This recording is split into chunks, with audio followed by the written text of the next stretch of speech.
But this simple trick keeps your bookmarks safe and fixes the sign-in hassle. Open Chrome, click on the three dots in the top right hand corner, go to Bookmarks, and then go to Bookmark Manager. What we're after is the three dots in the top right hand corner. Click on those, Export Bookmarks. I recommend saving them to a USB stick or somewhere safe on your computer.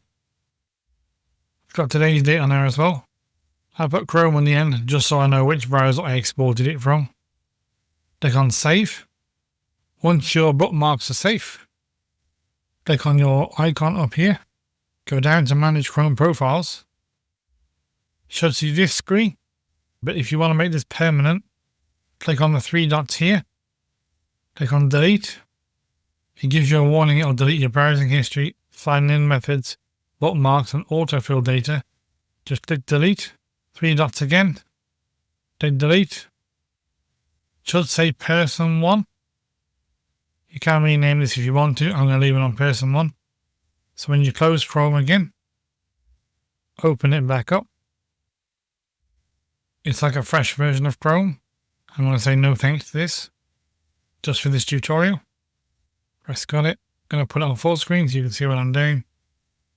We need to import our bookmarks back into our browser. So click on this. Bookmarks. Bookmark Manager. Same three dots, except this time we're going to import bookmarks. And there's our bookmarks. Go to wherever you saved yours. Double click.